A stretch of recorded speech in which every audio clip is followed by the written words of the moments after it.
not get their power picks. They've shown that before against their match with AHQ during the last few weeks of the regular split, where they opted for more 5v5. You see CatJug more on the either Rek'Sai or perhaps even the Gragas. So at that point, a lot of weight will be shifted towards Assassin. So we'll see whether or not that's going to be the game plan for this BO3. Exactly, and we can go ahead and take a look toward our key players, and I think arguably it's always going to be the jungle, especially when we talk about Alpha with CatJug there, and Enzo needs to be able to keep up with him. And that's the scary part, I suppose, for the Berjaya Dragons, because we've seen time and time again how scary CatJug is once he gets that steam rolling. And right now, again, we did mention it will really depend on the draft for Alpha. All right, so let's see what's going to happen when it comes to the draft. Berjaya are going to be on your blue side for Game 1, Alpha on red side. And taking a look here, the LeBlanc ban actually is a bit of a surprise to me, honestly. In Berjaya's games against Alpha, they actually let the LeBlanc go in the second round robin and opted to go with more of the targeted ban, like that Lee Sin. Red side, though, you're always going to have to ban out the Aphelios, and that seems to be Alpha's game plan. Yeah, Alpha Esports, when they faced against Machi at the second time, for the second time, it was Rek'Sai, Lee Sin, and LeBlanc. So at that point, you can tell how much fear and respect they have for CatJug and Assassin once they hold this duo. So in the meantime, though, for Berjaya, do they decide to remove Rek'Sai, considering that is Enzo's comfort pick in the jungle? And this has been the common trend, the Syndra ban coming out from Alpha. It seems Assassin doesn't A, like to play it, or B, doesn't like playing against it, especially with his champion pool. And the final ban actually going to come out from Berjaya. It's going to be a bit of a respect ban to CatJug's Olaf. We only saw it once during the regular season, but it was terrifying. It was indeed terrifying. They managed to garner a huge amount of gold lead, and now they're removing that out of the table at the moment. So with Alpha, Rek'Sai is open. CatJug used that in their match against AHQ. Unfortunately, it's not as successful. So the question is whether or not Alpha wants to deny that away from Enzo as well. Enzo has used Rek'Sai 8 times in the whole regular split, so that is something to watch out for. Interesting, though. It looks like Alpha might just opt in to take away this Varus immediately, which for Atlan has had a little bit more impact than what I would say his misfortune has had when it comes to the matchups that we have seen from Alpha, especially in that bot lane, adding a little bit more utility to his contribution when it comes to the team fights, I think is always a plus. And actually taking the Kench away from Chili immediately, one of those big, beefy boys that can keep K2 safe. Yeah, Kino has been playing a lot of Tahm Kench. It's actually quite the opposite of what Chili likes to play, which is the Nautilus. So at that point, you do want to pair that with that Varus to ensure the protection, because K2 and Chili definitely have garnered more confidence into the 2v2s, and therefore potentially Atlan's life could be in danger. Interesting here, though. Like we mentioned, the Rek'Sai is still available, but Berjaya are going to opt into taking the Jarvan instead in their second round of picks, and now look toward possibly their support pickup. They don't want Chili getting banned out anymore, and usually if there's a Kench, he likes to go with that Braum to try and add a bit more pressure in the lane.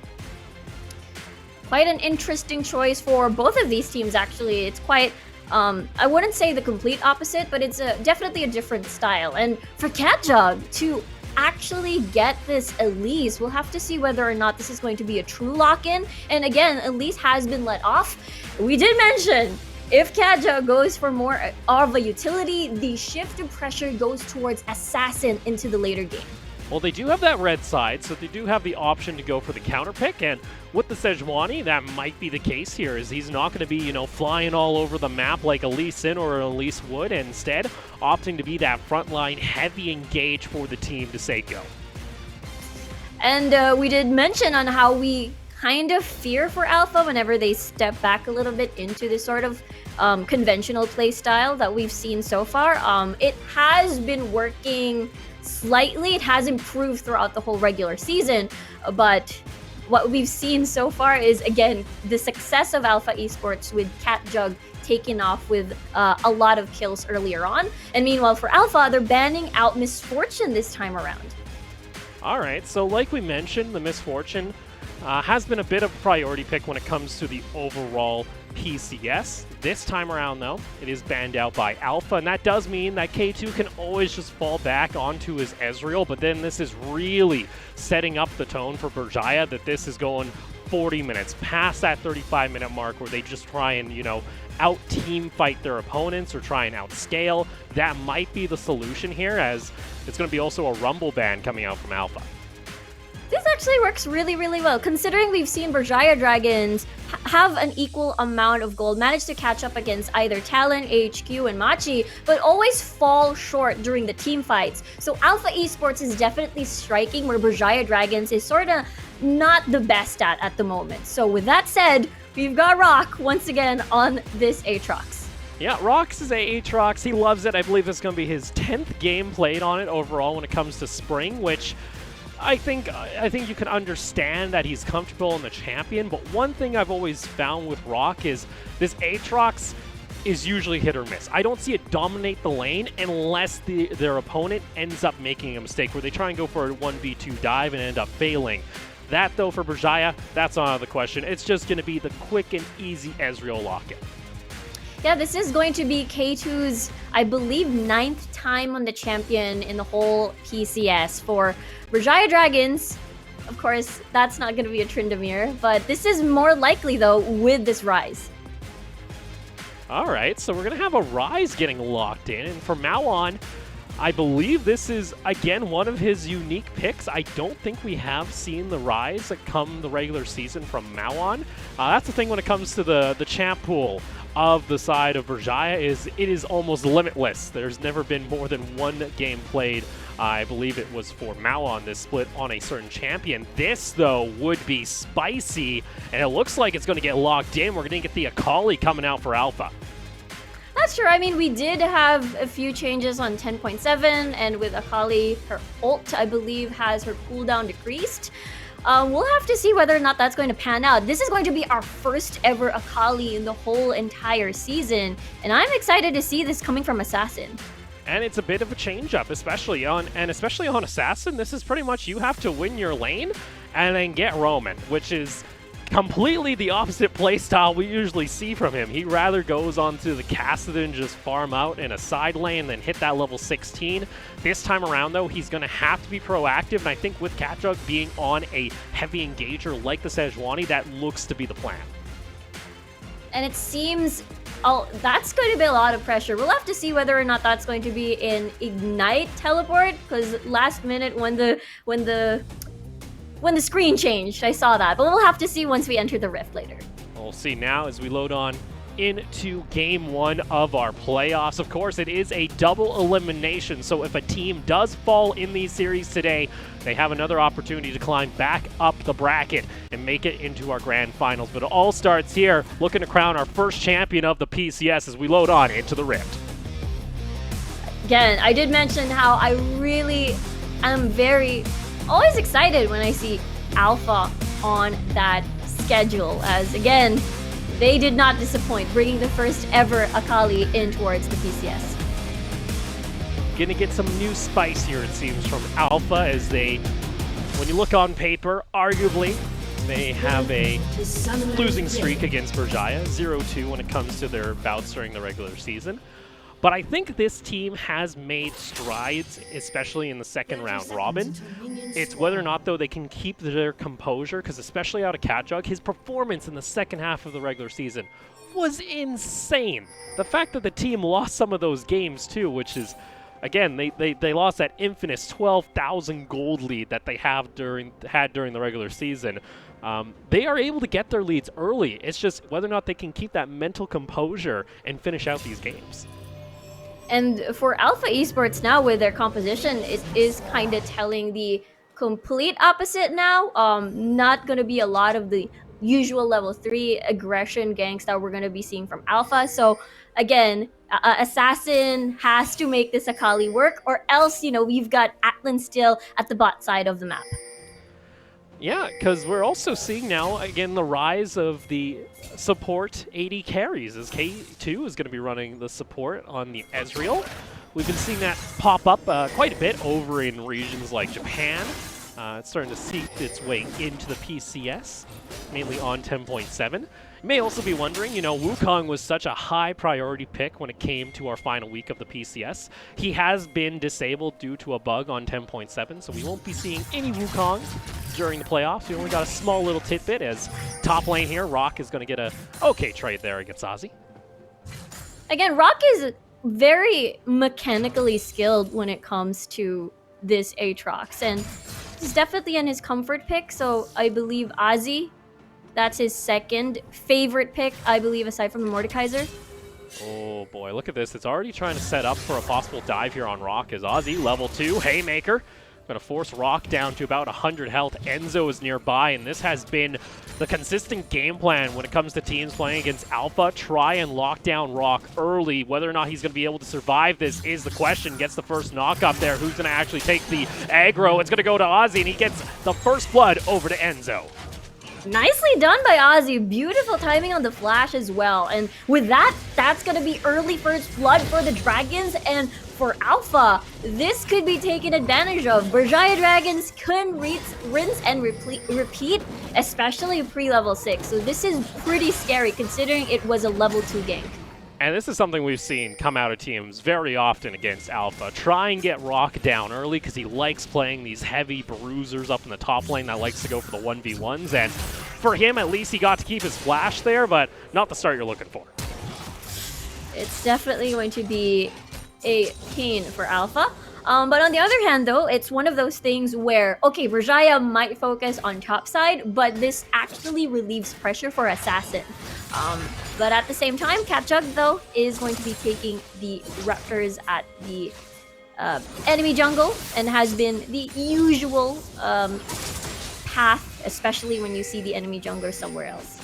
Yeah, because with the Jarvan already showing that strong early up in the top side of the map, it does mean Catjug is just going to respond with some vertical jungling and just stay on the bot side of the map. And with Assassin going to hit that level 6 a little bit later on in a couple minutes, that might be, you know, the play. Just try and dive this bot lane, push K2 far behind as fast as possible, because he's often that pillar that the Dragons have to rely on in the late game, especially on his Ezreal. I agree. Especially when he's on his comfort pick, when he's usual champion. Again, this is his 9th time on the Ezreal. So at this point, he's going to be very scary when it comes to the objective fight. So right now for Berjaya Dragons, they're trying to make an effort to at least do something in the map before that happens. And meanwhile, for Atlan, most likely will try to go back as Enzo. Again, we did mention they might rinse and repeat this. Yeah, just applying pressure here, and that forces Rock to have to give up a bit of this CS and let that wave push into the tower, as he's got to be always second-guessing whether or not a Jarvan is going to be pathing up toward that top side of the map, and it's up to Alpha's bot lane as well as Assassin in that mid lane to make something happen elsewhere. Catjug is finally going to pay attention a little bit toward the top side of his jungle, so that relieves a little bit of pressure here for Rock, as Atlan looking for a snipe, not going to find it, a little bit low on mana as well. And yeah, you mentioned on how Catjug is trying his best to relieve pressure and sort of anticipating for a counter gank, especially considering that we're almost at that level 6 mark.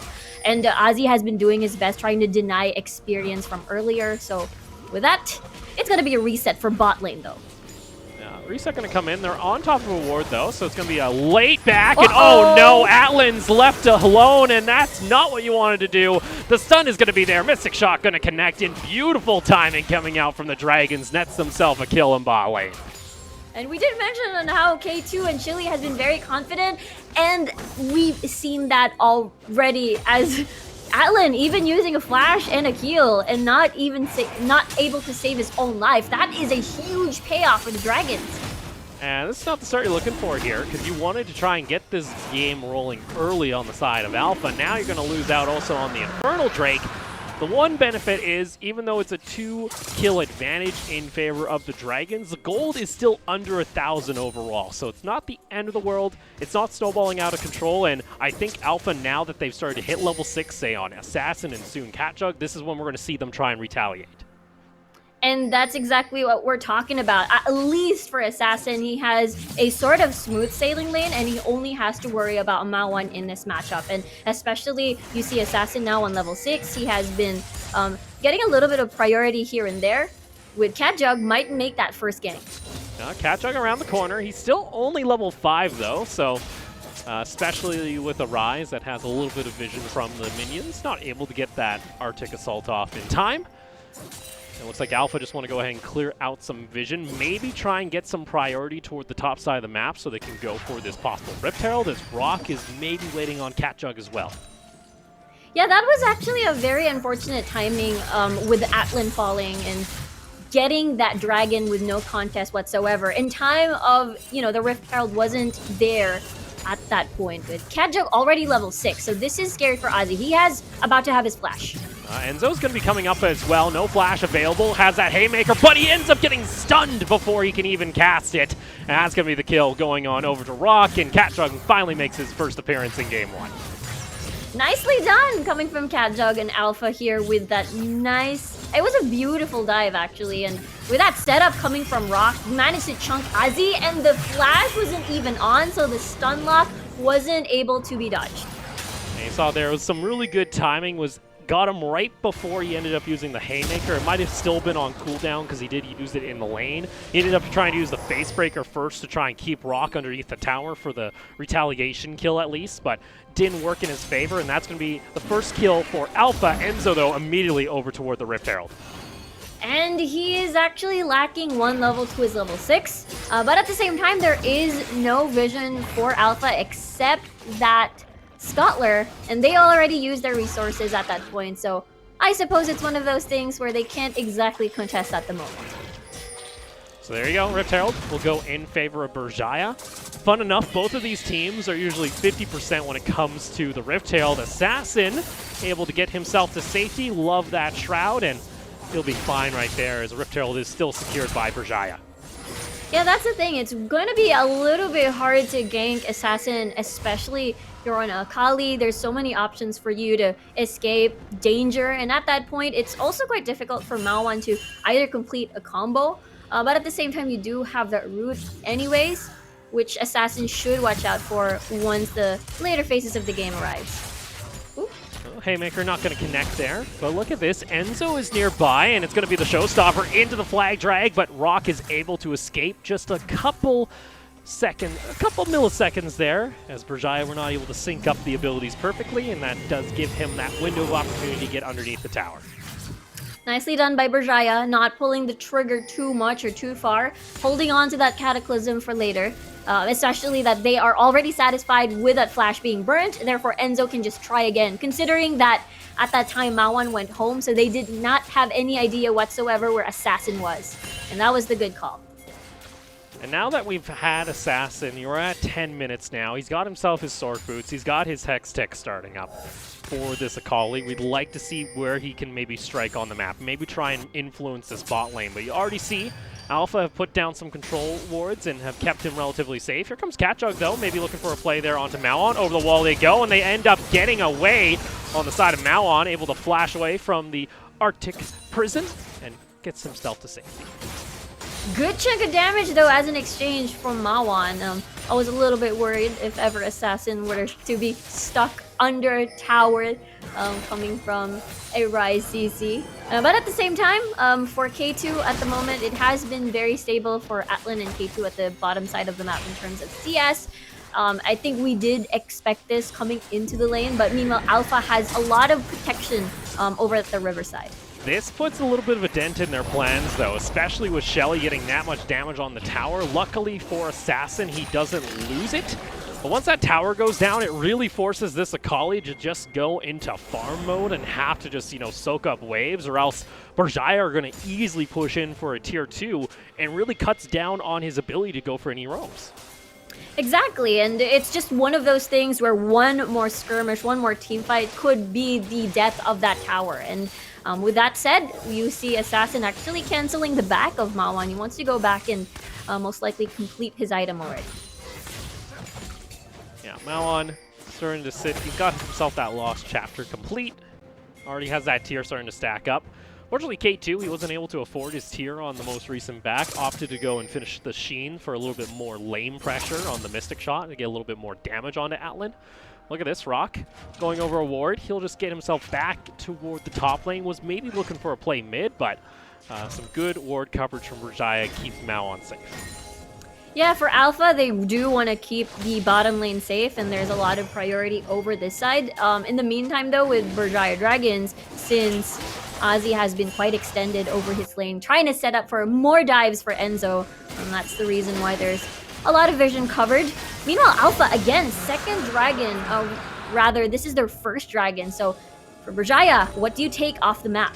All right, we've seen this one before, though. Enzo Z looking for a dive. It's going to also be a teleport coming out here, and Rock pops his ultimate immediately. They're going to wait for Malon to come on through. Unfortunately, Rock is just going to get taken down. That's 3 members committed for Berjaya. The plan so far has been going in their favor. Assassin looking for the kill, and you find Azzy. He wasn't taken with the Realm Warp, going back on in with the Shuriken. Ends up getting locked down, though, and gets a little bit too aggressive. It's going to be a 2-for-1 Berjaya with the advantage.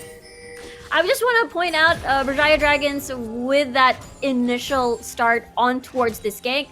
Good decision to just try to bait out Rock's Qs before anything else, before getting that turret aggro. So nicely done. So not a lot of options anymore for Rock to try and make potential outplays.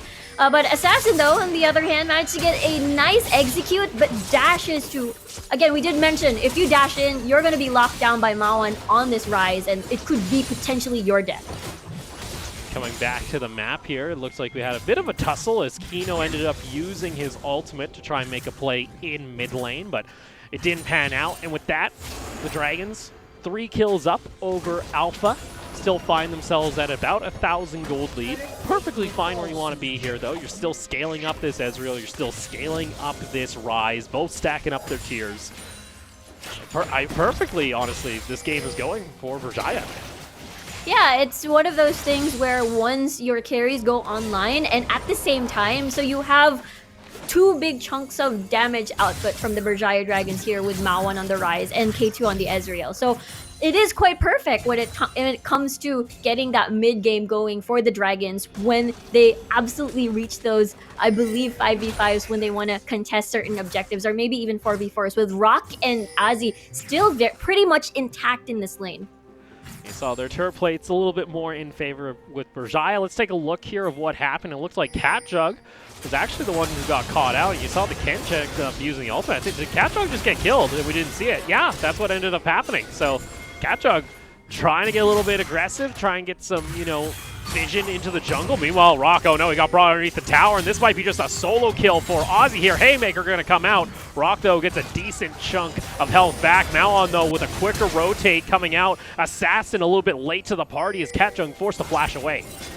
Berjaya Dragons should be worried with low HP and just trying to linger around with that amount of health, because Assassin, as his name states, will most likely do that with this Akali pick. But with Alpha, though, they get this tower for themselves, the first dragon or tower in the game. So a bit of panic here in Assassin. Also looking for it. Malon over toward the side. Going to get knocked up, and there you go. A quick and easy pick up there for Alpha. Catjung ended up getting the credit in the end. Assassin going to use his ultimate just to create a little bit of space between him and the Braum. And like you mentioned, first tower went in favor of Alpha, and that's going to find them a little bit of a goal lead here, as that's also going to be the exhaust use on Catjung immediately. Enzo wants to try and interrupt this. Fisher is there, but they're not able to find much else, as Atlan also nearby for the party. Instead, though, both sides are just going to go ahead and back off. And then we mentioned about the party that's going to happen with the 5v5s and the 4v4s. Never mind with Alpha wanting to start something, getting that initial pick towards Mawan. They did not see it coming, especially Mawan, I believe, laid down that control ward, but Assassin was already there lying and waiting. Teleport going to come out here, so it looks like Berjaya want to commit to this entirely, as now Ozzy wants to just go ahead and jump onto the back line. Atlan was able to secure the Rift Herald. Alpha, low health bars, so is Kino. Kino's going to get taken on down. Rock, though, in the middle of the pick, wants to try and make something happen. Assassin on top of K2. He'll take him down as the Kali is able to find her target. Rock flashes away. Ozzy still looking for it. It's a double kill for Assassin. Whoa! Rock gets a massive double knockup. Ozzy able to get a little bit of grit there into the showstopper. Will take down the Sejuani. but for Alpha, they're able to find so much gold for Assassin on this Akali on top of the Rift Herald. We did mention Berjaya Dragons' weakness when they came head-to-head against Machi, AHQ. Ladyface was perfect. Ladyface was perfect. The ganks were perfect, but the 5v5s, this is where Berjaya Dragons would fall off, especially considering that K2 and Mawan still are not in their prime. With Alpha though, especially the kills are going towards the right target here on Assassins. He's 4-1-1 at the moment. Yeah, game so intense, 7-7, that it crashed apparently a spectator. But all is good, we're still on the Rift. And with that, Alpha are able to find a 1,500 gold lead. Rift Herald in their back pocket as well if they're able to find another good fight. And Assassin picking up 3 kills over that skirmish is absolutely insane. That is very massive, considering that, again, Alpha Esports is definitely banking on Assassin to make this work. Also, I want to give props to Rock playing that team fight so well. We did mention how scary he is when it comes to the team fight. Oh no. See, he's got nowhere to run, and especially if Assassin's doing that to your split lane pusher before this Rise is able to scale. There's some issues now for Berjaya. Assassin has come online, 5-1-1 on the Akali. Alpha are also going to go ahead and pick up the first Cloud Drake, as it's going to be their second one of the game. This is the Alpha playstyle, but in a different light, because we mentioned how CatJug early game, he's going to take off, he's going to snowball. But on the other hand, we see Assassin on this Akali 5-1-1 at the moment, and usually you have the assistance of CatJug, but with that, Assassin has just been looking for all of these fights.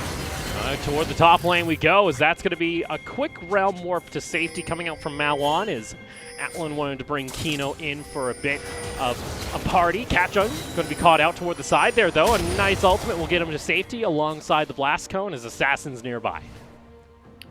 Alpha has control over the jungle of Berjaya, considering that they have Assassin right now, who is in a comfy spot, actually taking down Azzy. And again, he's literally one of the tankiest members of the Berjaya Dragons roster at the moment. So it is going to be quite scary once you face, once Mawan has to eat all up of the damage coming from Akali and as well as K2. So a bit of a breather here as Malwan's going to continue just applying pressure in the side lane. Should be able to pick up the first tower for Berjaya this game, as Enzo was maybe looking for another dive, but Rock is already on the second tier tower. So he'll keep himself safe. A decent amount of side lane pressure coming out from Alpha in that bot lane, as CatJug has also rushed his Warmongs immediately. Still not at 3,000, but we'll get it soon with the scaling and his leveling.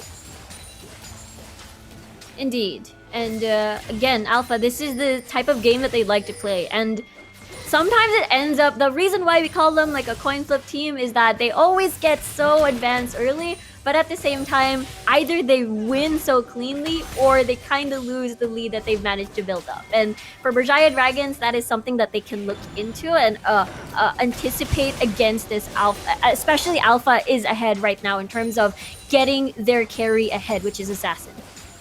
Atlan, though, has been able to farm up quite good here, and he's been able to keep pace with K2. And for Berjaya, that's, like we've mentioned, a bit of the fallback is this Rise and Ezreal if it can come to the later part of the fights. Whether or not they're going to be able to keep themselves safe is another question, though, as you're going to have Rock trying to dive in, CatJug also trying to dive in, Assassin on the Akali. And it comes a question of who's going to get the cat and mouse game out of these two teams, as it's going to be whoever gets assassinated first. Enzo. It will definitely. Oh, wow. They're starting. Malwan comes out with the Realm Warp. CatJug is near on by. Atlan able to use his ultimate for a little bit of safety, and they're actually able to interrupt K2 as he wanted to join in on the fight. Enzo flashing on forward. Atlan does not have flash available. Kino already ate him up during the earlier part of the fight, and they're able to find themselves a quick and easy kill on the Varus. Nice pickoff coming from Berjaya Dragons. You can tell that they're very confident still, and CatJug's still lingering around this area, and he will most likely safely exit this area of map. Let's take a look at this again, because Berjaya had no vision over towards that river, but they were quite confident to move towards Atlan. As long as Atlan did not have the front line such as CatJug, and as well as Rock, then that's the reason why they wanted to keep moving forward. Hello! Katjung gets brought into the back line here, but in comes Assassin, able to get so much damage. Rock is huge at this point. Gets ate up immediately there by Kino and resets the cooldowns. This Aatrox still alive, but he will finally fall. Unfortunately, the targets are not there on the side of Alpha, as the Rise and Ezreal are able to output so much damage. Yeah, for Alpha Esports, still a ton of respect considering that, again, the Seraph's Embrace already stacked up, and as well as for K2, he has his Triforce completed. Still not Muramana just yet, but still, that's a really good spike. Nice spike there for the Ezreal soon coming up. As that's now still the Bork completed here for Atlan. Let's take another look, though, with that fight, as it was Katjung with the flank. Yeah, and there were no vision for the Dragons at all to look at it. That was actually the perfect setup for Alpha Esports, but look at that chunk of damage coming from Assassin and immediately removes Enzo away from the fight. But then again, K2 Mawan was healthy all this time, so still Alpha, a ton of respect towards the carries. Yeah, you got to take down that Ezreal or this Rise, or else they will just be able to output so much just overall damage, especially if Mawan is able to get that Spell Flux just bouncing between everyone on the side of Alpha. So even though Alpha does feel like they have a small little gold advantage and a bit of a tempo advantage when it comes to control of the map, Berjaya are still not afraid to take these 1v1s. And Kino forced to end up using his ultimate immediately. Atlan able to get back to safety. Chain of Corruption is going to come on out. Assassin looking for a flank here. So is Katjung. Rock is also nearby. Not able to land the Shuriken, but unfortunately Chili is going to get caught out as Atlan picks up the kill. This is such a back and forth game. And Berjaya Dragons at that point, they wanted to start the fight. Unfortunately, they lost that one. Alpha, on the other hand, moments earlier, they started the fight, but unfortunately not able to get the primary targets. But for Alpha, they are rewarded with the third dragon of the game for themselves, and that is going to be a scary point for Berjaya Dragons. Yeah, now sitting on an extra 20% cooldown reduction when it comes to the ultimate, looking for the third.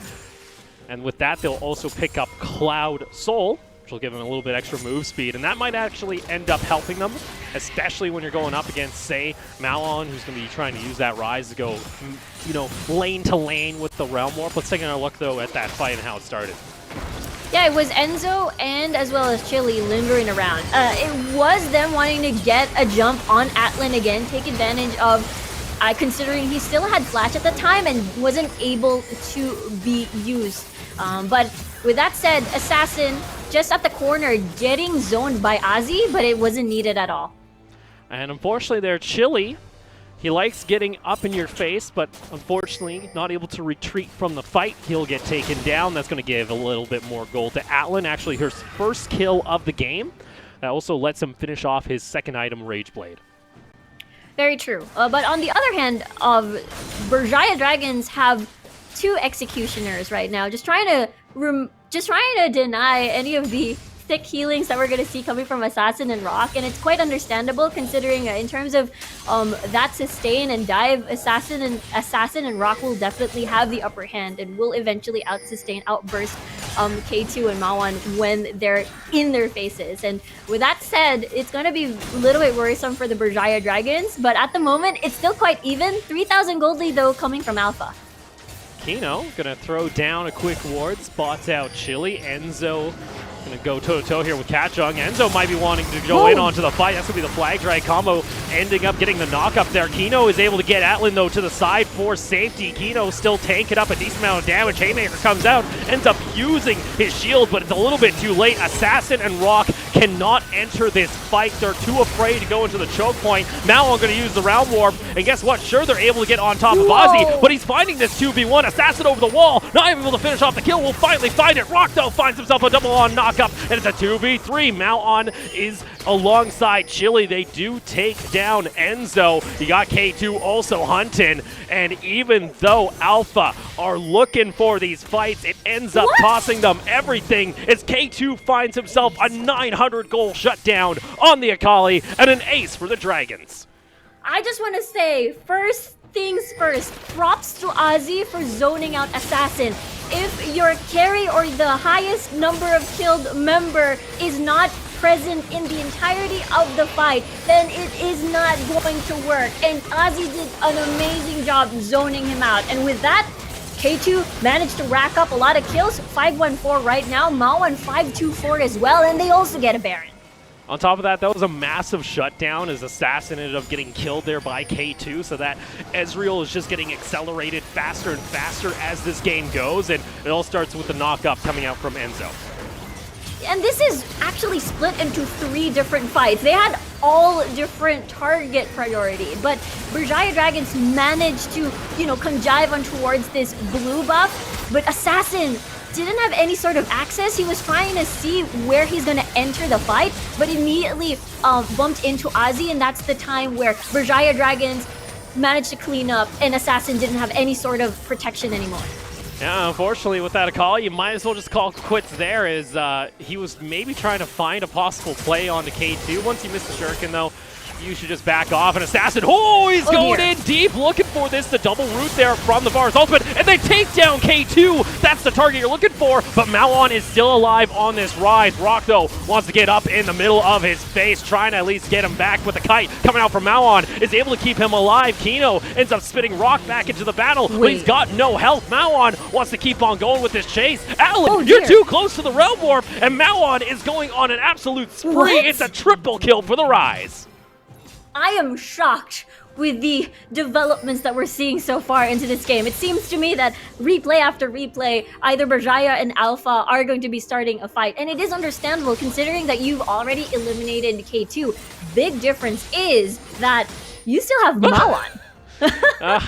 Yeah, Mawan's play is apparently too good for the spectator once again, as it's 18-16.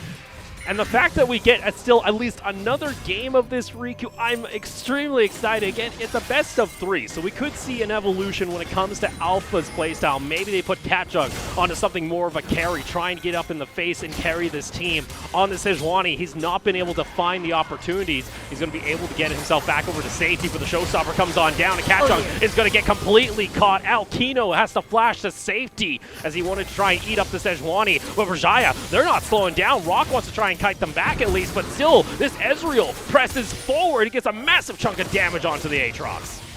Look how aggressive Berjaya Dragons is, knowing that Assassin is trying to push the wave at topside, which means, again, if the most killed for Assassin is not around, then again, it's the time for them to press on with their lead. So there we go. Alpha now having to defend their base, as that's going to be the tower getting taken down here by the Dragons. Possibly the inhibitor. Assassin wants to try and make a play over toward the side, but immediately Atlan has to be eaten up by Kino. He doesn't have any safety. Rocky is trying to at least go on to Mawan, but he's just going to get taken out immediately. Assassin onto the back line, trying to find his target. Chili's going to get taken down. Assassin still gets tagged out by the True Shot Barrage. And unfortunately, the carries for Berjaya are just too damn strong at this point. It's 23-7, and Berjaya are going to be knocking now onto the Nexus towers of Alpha. Catjug, the only member alive to try and save this game. But when the playoffs start, it looks like the Dragons have come out of their cave to play as they take down Alpha in Game 1, needing only one more to advance to the next round of the playoffs. What a massive fight, even going towards the fountain. With Berjaya Dragons winning this game, they have momentum. They know they're very confident when it came to the draft, and at that point, everyone was just practically winning for Berjaya Dragons. And that is, to say the very least, one hell of a way to start off our playoffs. A bloodbath between both of these squads. A bit of a change-up when it comes to playstyle from Alpha. Unfortunately, though, Assassin, we saw time and time again during those fights, get zoned away from the primary target. Sure, he can jump onto K2, but Mawan's just too big on the rise. And exactly, and once you dive in, there's just so many threats to just stun lock you. At that point too, you saw Zhonya's was actually all ready for Assassin, but it was actually too late. K2 was already racking up a lot of kills at that time. Mawan was also massive, so you have to kill both Mawan or K2, or else there's not a lot of firepower for Alpha left in that fight, considering Assassin would dive and die. And you saw there from Alpha, we've seen this time and time again, especially when they are, most of the time it's when they're even during the games. It's not necessarily when they're behind or ahead, it's when they're at this weird point where they feel like they're on equal footing with their opposing squads, and everyone tries to go for this 1v1, a 1v2 out of nowhere. You saw it from Rock there at the very end. He tried to dive in onto the Rise with absolutely no backup, and once he's taken down, well, your front line is CatJug, but he can't provide that much CC pressure or dive pressure like an Aatrox can. Yeah, I can already just visualize what happened in terms of comms, because we saw Assassin was already ready for the flank, so someone really had to start. It's not supposed to be Assassin, just to keep things distracted. But again, this was the time where, you know, you already have the Muramana and everything else stacked up with the Triforce power spike, so at that point, everyone's just gonna get chunked out, considering there's 2 executioners, so in terms of sustain, you don't have a lot to take from fights anymore. And this seems to be a common trend too. Luckily for Alpha, they will have side selection when it comes to Game 2, as the losers do get to choose the next side when it comes to these playoff series. And for them, maybe they can decide to go on to blue side this time, because red side appears to be cursed for Alpha. They have only won 14% of their games. It's actually a rather shockingly low number. It's a bit concerning, but either way, I think we got to go ahead and take a look to some of these team fights, especially the jungle one that really opened up the game here for the side of Berjaya.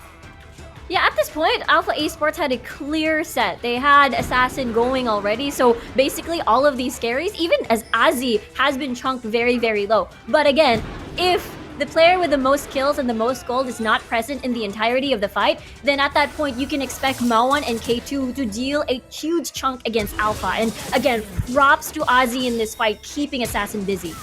Yeah, there's a reason we like to highlight this top laner coming out of the side of Berjaya, especially during our pre-game show, if you guys saw earlier. Azzy has been a prime member when it comes to Berjaya's success, especially keeping K2 and Mawan safe. Yeah, and he did have a lot of shiny moments too, becoming legendary on the Mordekaiser. So for individually speaking, in terms of laning for Berjaya Dragons, there is a lot of threat, regardless whether or not he's on either a carry position or perhaps more on the utility, just trying to peel for the carries like Mawan and K2. So with that, Berjaya go up 1-0 in their first playoff series against Alpha. Alpha, they still have this break now between their start of the next champion select to maybe, you know, take a look at what options are available. Do they try and put CatJug on something a little bit more aggressive this time? Do we try and get Assassin onto his Kassadin? Or is the late game fights just not going to work out against Berjaya? Yeah, it seems to me whenever they're on red side, they default into more of the utility for CatJug. For blue side, though, that's the time they get a little bit more aggressive, considering that if ever Assassin gets priority and deny that level 3, Assassin can join CatJug into these invades towards the red side. And that's the thing that we constantly see to get the ball rolling for, for Alpha Esports. And getting the ball rolling on the side of Berjaya, it was Enzo, especially on this Jarvan at the start of the game, looking for those dives onto Rock, as well as keeping the rest of the team safe during these team fights. Yeah, and also considering he had just managed to really wreck the rhythm of Atlan just with that Cataclysm and managed to get those pickoffs. So good job coming from Enzo, setting, that rhythm for Berjaya Dragons. Yeah, so for that, Berjaya are going to be going up 1-0 overall when it comes to their first playoff series, which is a really good sign to see, especially out of a fresh organization, especially out of an organization that a roster that many of us kind of wrote off at the start of the split. We didn't know what to expect out of this squad, but right now they are looking at being one of the top teams in the PCS. And if they are able to take this, they get another shot at trying to take on the top team in the PCS, as the winner of this playoff match will go up against Machi. That's true. And yeah, I'm really loving how Berjaya Dragons managed to improve throughout the whole split, considering that I believe they're the only team so far in the PCS that managed to regularly swap between 2 mid laners throughout the whole competition. So with that, it will really be tough, but they really made it work. Yeah, it seems they've locked down exactly what they need to do against Alpha, especially in the double round robin where they are able to take home the 2-0 overall in the standings. So we'll see now what the answer is going to be from Alpha. We'll see what side they're looking at, but we'll see what the draft has in store, as for them, they got to change up something quickly here, or they do drop down into that lower bracket. And I believe they'll either be facing J-Team or Hong Kong Attitude. Again, two teams they have beaten before, but you never want to start off your playoffs in the lower bracket. Yeah, considering, again, it's another BO3, and after losing that, then you're unfortunately out. So, of course, it's been quite unpredictable so far, and you do want to get more lives in the competition as much as you can. Yeah, some extra bit of safety, you could say, overall. You never want to end up falling behind like that immediately, especially during your playoff run. And, of course, a fresh new season, a fresh new league. You want to come at this with full force. So for Alpha, the question becomes, can they tie up this series in Game 2? Or are the Dragons going to be looking to secure a quick 2-0? Don't go anywhere. We'll return after a short break.